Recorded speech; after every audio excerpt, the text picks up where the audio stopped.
नमस्कार, आप देख रहे हैं एसपीएन 9 न्यूज और मैं हूं आपके साथ मनीष कुमार सैनी। दिल्ली में 2025 में विधानसभा चुनाव होने हैं और ऐसे में देखा जा रहा है भारतीय जनता पार्टी लोकसभा चुनाव में 7 सीटों पर कब्जा जमाने के बाद कहीं ना कहीं आम आदमी पार्टी को फिर से दिल्ली में होने वाले विधानसभा चुनाव के लिए चुनौती देती हुई नजर आ रही है। भारतीय जनता पार्टी की स्थिति फिलहाल काफी मजबूत है, लेकिन देखा जाए तो आम आदमी पार्टी जिस तरह से लोकसभा चुनाव में कमजोर होती हुई नजर आई, क्योंकि देखा गया आम आदमी पार्टी के संयोजक और दिल्ली के मुख्यमंत्री अरविंद केजरीवाल सलाखों के पीछे थे। यहाँ तक कि उनको 21 दिन की मोहलत भी कोर्ट से मिलती हुई नजर आई, जमानत मिलती हुई नजर आई, लेकिन 2 जून को उनको सरेंडर करना पड़ा और उन्होंने सरेंडर किया। उसके बाद भी यहाँ पर आम आदमी पार्टी कुछ खासा कमाल नहीं कर पाई, लेकिन देखा गया भारतीय जनता पार्टी जिस तरह से बेहतर प्रदर्शन करती हुई नजर आई, उसी बेहतर प्रदर्शन के माध्यम से कहीं ना कहीं अब लोकसभा चुनाव के बाद विधानसभा चुनाव में भी यहाँ पर भारतीय जनता पार्टी ताल ठोकती हुई नजर आ रही है। देखना दिलचस्प होगा कि दिल्ली की सत्ता पर एक बार फिर से आम आदमी पार्टी का कब्जा होता है या फिर भारतीय जनता पार्टी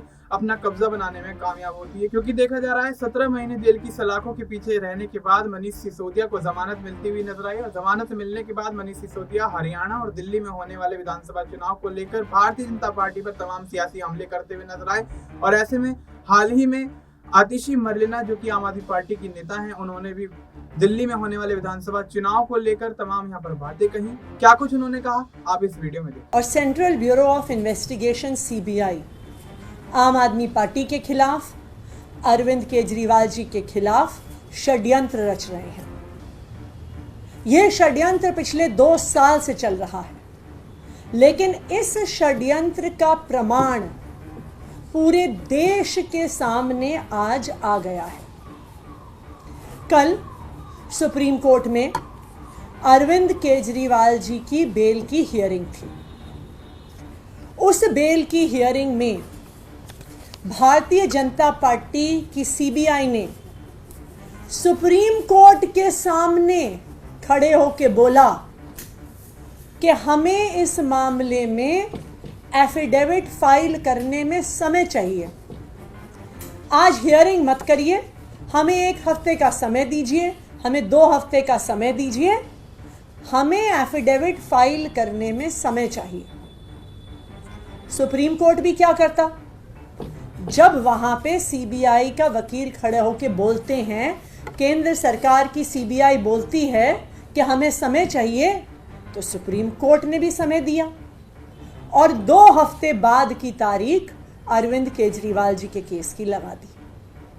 लेकिन आज जिस एफिडेविट पर सीबीआई ने कहा कि हमें फाइल करने के लिए 1 हफ्ते का समय चाहिए, आज वो एफिडेविट दिल्ली के देश के हर अखबार में छपा हुआ है। इसका क्या मतलब है कि जो एफिडेविट सीबीआई कह रही थी कि हमने तैयार नहीं किया, हमें तैयारी के लिए 1 हफ्ते का समय चाहिए, तो वो आज देश के हर अखबार में कैसे छप गया? इसका मतलब है एफिडेविट तैयार था। इसका मतलब है कि सुप्रीम कोर्ट को झूठ बोला गया।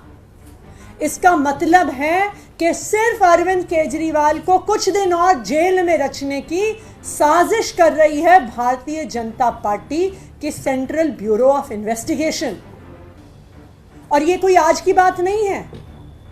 पिछले 2 साल से लगातार आम आदमी पार्टी के सभी नेताओं के खिलाफ षड्यंत्र किया जा रहा है। सभी नेताओं के खिलाफ रेड हो गई, सभी नेताओं को बार बार पूछताछ के लिए बुलाया गया और गवाहों को धमकाया गया आम आदमी पार्टी के नेताओं के खिलाफ गवाही देने के लिए। इतनी रेड्स के बाद भी 1 रुपया भ्रष्टाचार का नहीं मिला, फिर भी आम आदमी पार्टी के नेताओं को एक एक करके गिरफ्तार किया गया।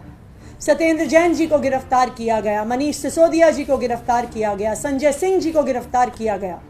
लेकिन फिर भी जब आम आदमी पार्टी की दिल्ली सरकार की रफ्तार नहीं रुकी, तो लोकसभा चुनाव से पहले अरविंद केजरीवाल जी को भी गिरफ्तार कर लिया झूठे मुकदमे में। और आप इस षड्यंत्र को देखिए, साफ साफ भाजपा का षड्यंत्र नजर आता है। साफ साफ नजर आता है कि किस तरह से भारतीय जनता पार्टी ईडी और सीबीआई को अपने राजनीतिक हथियार की तरह इस्तेमाल कर रही है। 20 जून को दिल्ली के मुख्यमंत्री अरविंद केजरीवाल जी को बेल मिलती है। ट्रायल कोर्ट से बेल मिलती है, पीएमएलए वाले मामले में बेल मिलती है, ईडी वाले मामले में बेल मिलती है, उस ऑर्डर के अपलोड होने से पहले ही ईडी 21 जून की सुबह हाई कोर्ट पहुंच जाती है और ऑर्डर आए बिना उस ट्रायल कोर्ट द्वारा दी गई बेल को स्टे करा देती है 21 जून को। 22 जून को अरविंद केजरीवाल जी और उनके वकील हाई कोर्ट केस ऑर्डर के खिलाफ सुप्रीम कोर्ट जाते हैं स्टे को हटवाने के लिए, और भारतीय जनता पार्टी को पता है कि सुप्रीम कोर्ट से हर इंसान को न्याय मिलता है।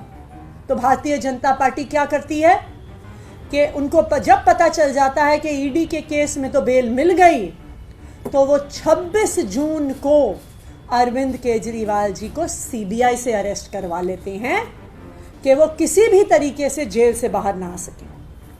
तो जब 11 जुलाई को अरविंद केजरीवाल जी को सुप्रीम कोर्ट से भी ईडी के मामले में बेल मिल जाती है, फिर भी आज 24 अगस्त तक अरविंद केजरीवाल जी इस षड्यंत्र की वजह से जेल से बाहर नहीं आ पाए।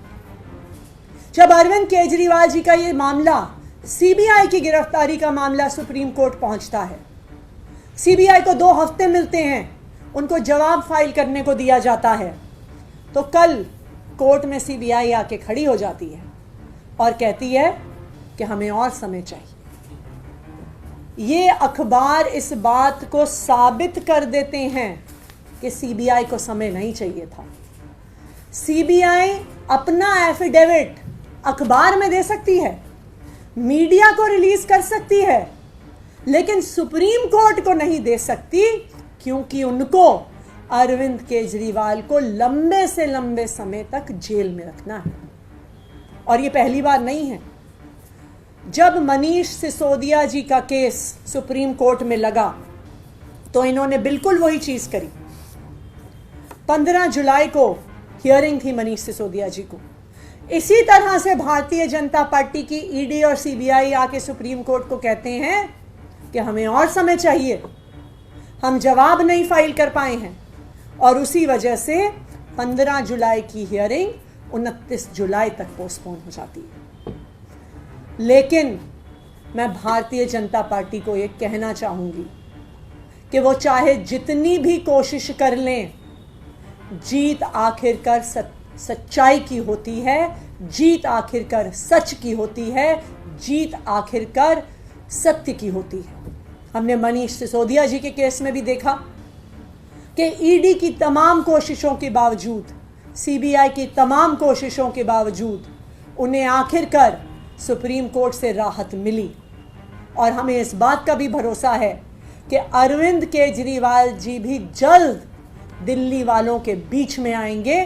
भारतीय जनता पार्टी का हर षड्यंत्र जो वो सीबीआई के माध्यम से रच रही है, ईडी के माध्यम से रच रही है, हर षड्यंत्र उनका फेल होगा। तो आपने देखा कि किस तरह से आतिशी मरलेना ने आम आदमी पार्टी के सियासी भविष्य पर यहाँ पर काफी खुलासे करती हुई नजर आई और दिल्ली में एक बार फिर से सत्ता पर काबिज होने की बातें कहती हुई नजर आई। अब देखना दिलचस्प होगा क्या आम आदमी पार्टी पिछले दोनों विधानसभा चुनाव की तरह ही एक बार फिर से दिल्ली की सत्ता पर काबिज होने में कामयाब हो पाती है। क्या भारतीय जनता पार्टी को एक बार फिर से करारी शिकस्त देती हुई नजर आती है, क्योंकि देखा जा रहा है जिस तरह से दिल्ली की राजनीति को लेकर भारतीय जनता पार्टी की मजबूत पकड़ होती हुई जा रही है, तो ऐसे में आम आदमी पार्टी के लिए एक बड़ी चुनौती बनती हुई नजर आई। लेकिन मनीष सिसोदिया जिस तरह से जेल की सलाखों के पीछे किससे आने के बाद कहीं ना कहीं आम आदमी पार्टी को मजबूत करते हुए नजर आ रहे हैं, तो हो सकता है कि आम आदमी पार्टी एक बार फिर से बेहतर प्रदर्शन करती हुई नजर आए। लेकिन अब मामला अटकता है तो यहाँ पर अरविंद केजरीवाल पर, अगर अरविंद केजरीवाल को भी जमानत मिलती हुई नजर आ सकती है तो आम आदमी पार्टी बेशक दिल्ली की राजनीति में एक बार फिर से